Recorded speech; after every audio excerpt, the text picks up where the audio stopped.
Hello once again, ladies and gentlemen, to a very special episode of Royal Plays Don't Starve.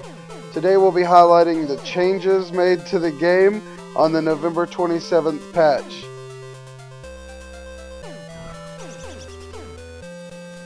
Basically what I'm doing now, instead of a standard Let's Play, is recording voiceover, and I'm going to show you bits and pieces of the changes.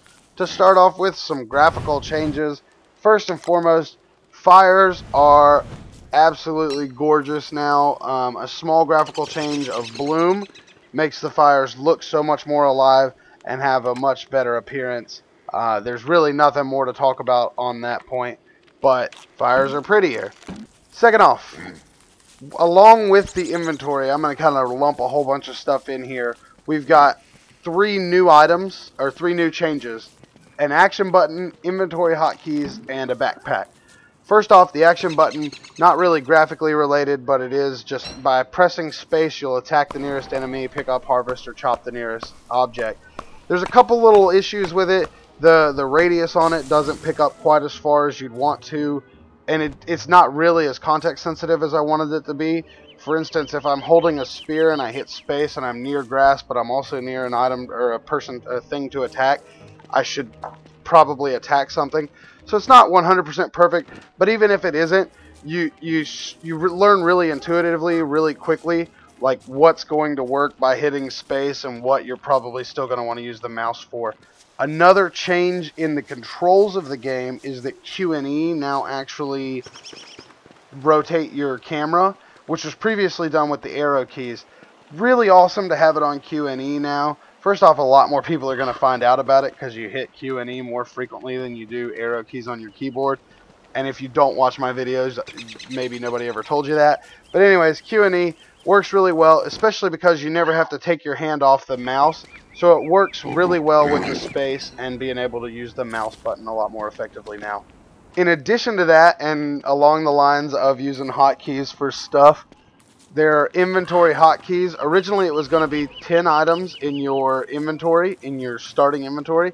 Now you have 10 items in your starting inventory. Those 10 items allow you to, or I'm sorry, I think I said 10 after saying it was going to be 10. You get 12. You get 12 item inventory, and that's where you'll put stuff when you pick it up.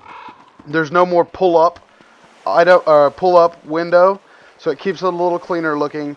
And 1 through 0, minus, and equals correspond to hotkeys on that inventory bar, allowing you to essentially perform a right click on any of those items, which is examine on most build items, it's equip on most tools and clothing items, and it's eat on most food items. And just by pressing that button, you'll be able to do that at a moment's touch instead of having to click it off your bar and then click it, or find it on your bar and then right click.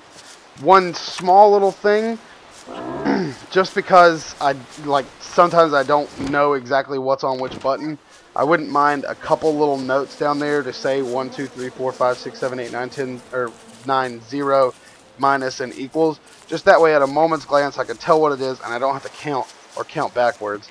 So that's one thing that I want to see, but it's a really awesome thing. In addition to having that inventory at 12 now, at a locked 12, and with the hotkeys, you also have a backpack. This is worn over your chest slot. You normally have a hand, an equipment, a chest, and then a hat. The backpack goes over your chest or on your back and gives you an 8-item inventory. It's got 8 slots on it. And what that does is allows you to carry extra stuff. Now once you've created the backpack, you can't put it into your standard inventory anymore, but it will drop on the ground and act sort of like a chest and allow you to put additional items inside of it. Quick note, chests actually have a larger capacity now, which is amazing. But anyways, back to the backpack. You can drop it on the ground with items in it and come back to it. It does not mark itself on the map, so be careful that you don't drop it in the wrong area. But it's very easy to drop it before a fight, put on your log suit, your football helmet, and your spear, and ride into battle. Well, not ride into battle, but run. So that's one thing that we see now. His backpack's coming out. Hopefully we'll see some different ways to do some stuff like that. But it's very, very nifty to be able to put on a backpack, throw on a whole bunch more stuff, and carry more than what you normally would out. We also have a lot of tweaks to the combat system. First off, in the items category, we've got blow darts and bee mines, as well as the football helmet that I just talked about. Now, the football helmet is made by getting, I think it was 4 pig skins and 2 ropes. The pig skins come from pigs, so you have to actually kill pigs to get their pig skins. But that's fairly easy considering you can feed some pigs meat and have them attack other pigs for you and with you on your side. Or even lure those pigs that you've fed meat out into the woods and fight them by yourself. So fairly easy to get some pig skins and make the football helmet. It's nice to be able to have that so that if you're using a backpack, you don't have to forego all of your protective items. However, I did notice that while wearing either the football helmet or the log suit, you do still take some health damage. I was not able to determine if wearing both did no health damage because my health was already a little low and I forgot what number it was at. But I did notice that both items do take damage. So both items took around 3% damage. So that's important to know.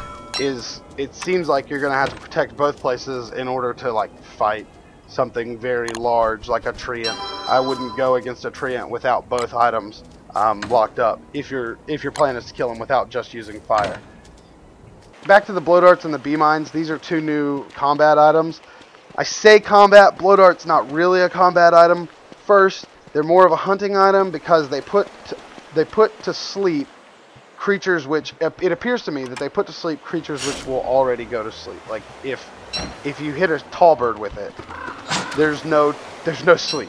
If you can't even shoot a tentacle with it. It'll tell you can examine the tentacle.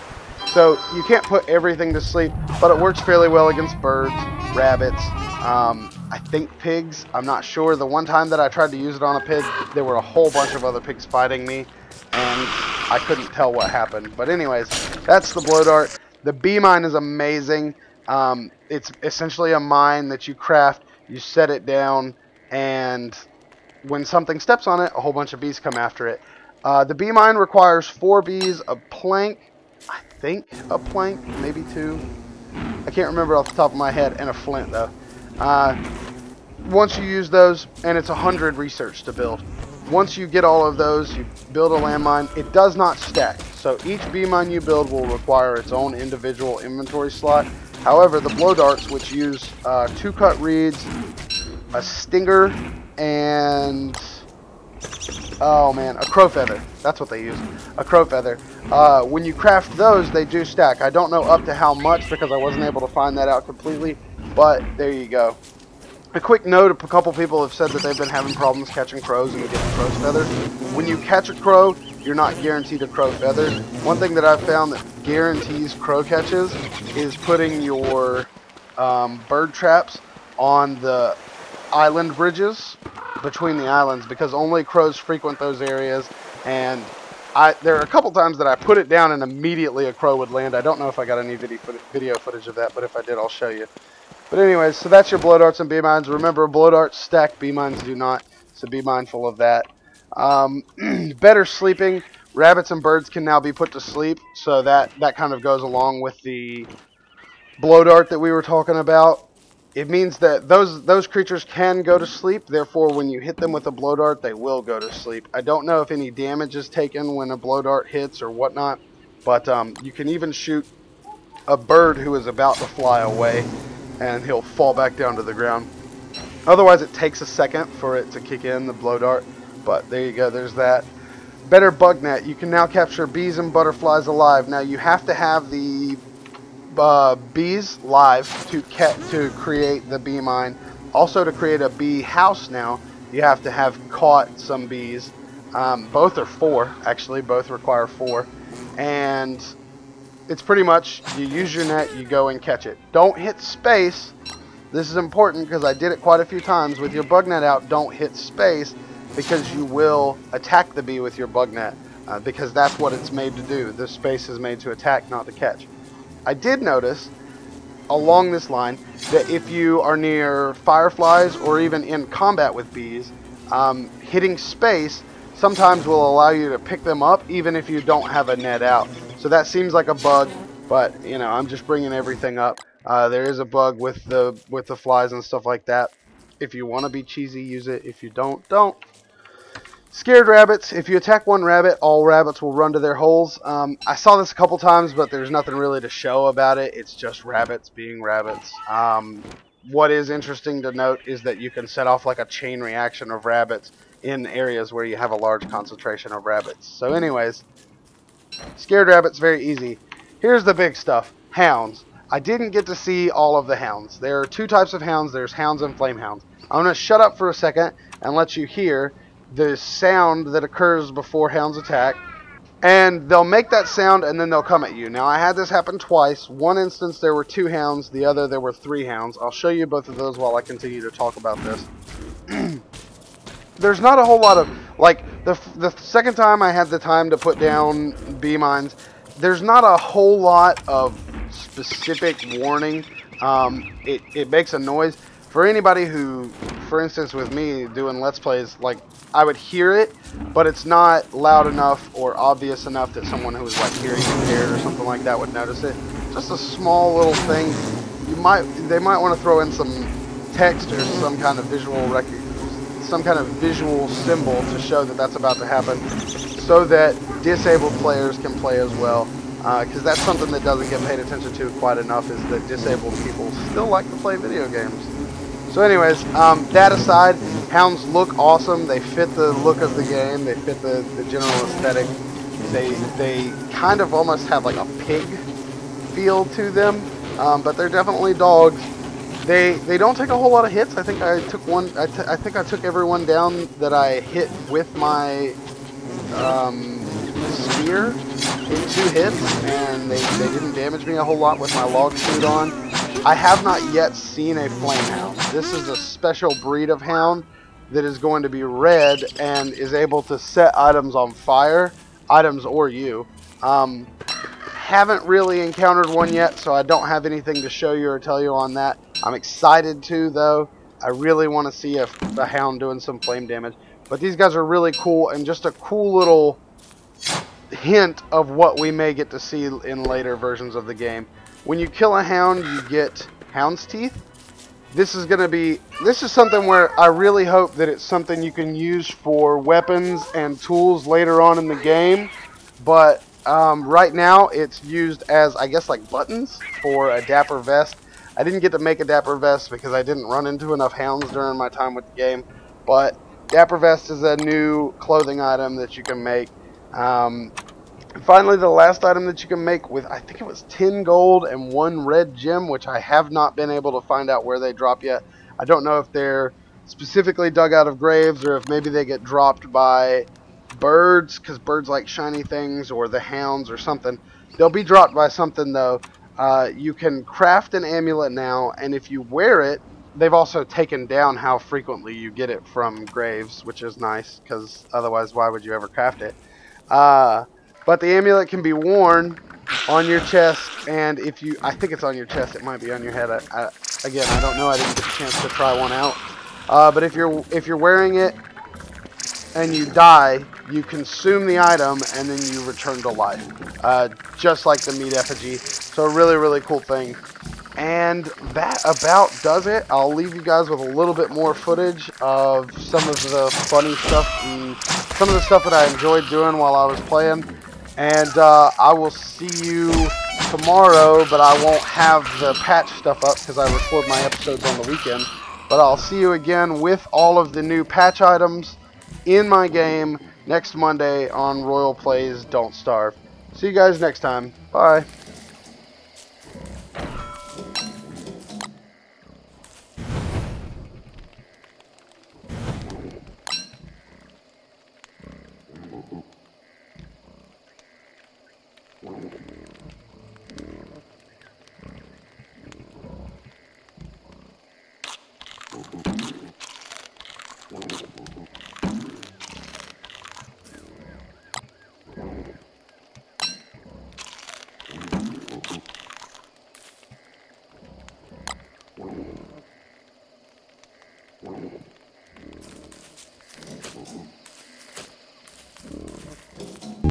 Listen,